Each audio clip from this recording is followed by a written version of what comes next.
చాలాసార్లు స్త్రీకి గర్భిణీ పోయినప్పుడు ఆర్ రిపీటెడ్గా గర్భిణీ పోయినప్పుడు మన సొసైటీ ఏం చేస్తుందంటే స్త్రీ ఒకటే కారణం అనుకుంటుంది. బట్ వాస్తవానికి అది నిజంగా ట్రూ కాదు.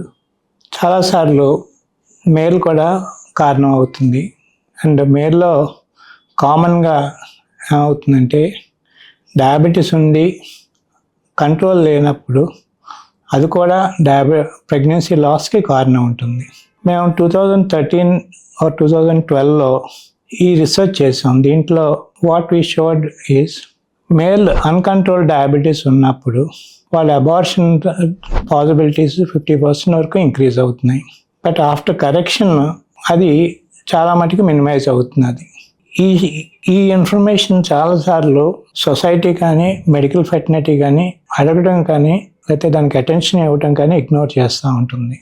డయాబెటీస్ ఒకటే హెల్త్ ప్రాబ్లం ఒకటే వస్తుంది అనుకుంటారు తప్ప ప్రెగ్నెన్సీ లాస్ కానీ డిలే ఇన్ ప్రెగ్నెన్సీ కానీ ప్రాబ్లం క్రియేట్ చేస్తుందని అనుకోరు.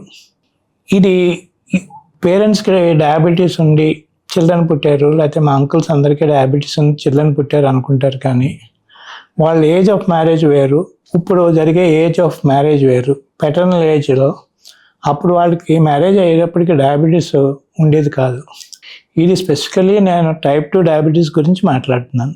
ఈ రీసెర్చ్లో 2012-13 పబ్లిష్ అయిన తర్వాత ఈ స్టడీలో మేము ఏం చేసామంటే మేల్ ఫ్యాక్టర్ ఇన్ఫర్టిలిటీ ఉండి డయాబెటీస్ ఉన్న వాళ్ళని నాన్ మేల్ ఫ్యాక్టర్ వాళ్ళతో కంపేర్ చేస్తే స్టార్ట్లింగ్ మన ఫైండింగ్స్ కనపడ్డాయి.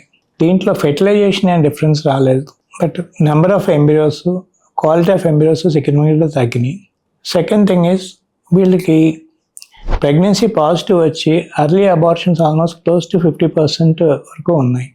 And the most important thing is ఇది డయాబెటీస్ కరెక్ట్ అయిన తర్వాత సేమ్ గ్రూప్ ఆఫ్ పీపుల్ని చూస్తే వాళ్ళ నెంబర్ ఆఫ్ ఎంబ్రియోస్ పెరిగినాయి, వాళ్ళ అబార్షన్ రేట్ తగ్గింది. ఇది ఎలా జరుగుతుందంటే డయాబెటీస్ స్పర్మ్ ఎఫెక్ట్ ఉంటుంది, కౌంట్మే కాదు, కొంతవరకు మొటిలిటీ క్వాలిటీ.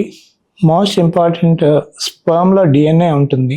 ఆ డిఎన్ఏ మామూలుగా సర్క్యులర్గా ఉండి ఆ ప్యాకింగ్ డ్యామేజ్ జరిగి దానివల్ల ఫలదీకరణ జరిగినా సరే ఎంబ్రియో డెవలప్మెంట్లో అబార్షన్స్ జరుగుతాయి. దీన్ని ఆక్సిడేటివ్ స్ట్రెస్ వలన ఈ ఇబ్బంది వస్తుందని సైంటిఫిక్గా టర్మ్. ఈ స్టడీ మాకు చాలా ఉపయోగపడింది, లాట్ ఆఫ్ పీపుల్కి ఉపయోగపడింది. ఇది మీకు ఎందుకు షేర్ చేసుకుంటున్నామంటే మీరు ఇబ్బంది పడినప్పుడు ఇది ఒకటి చూసుకోండి అనే జాగ్రత్తల కోసం ఈ నాలెడ్జ్ షేర్ చేసుకుంటున్నాం.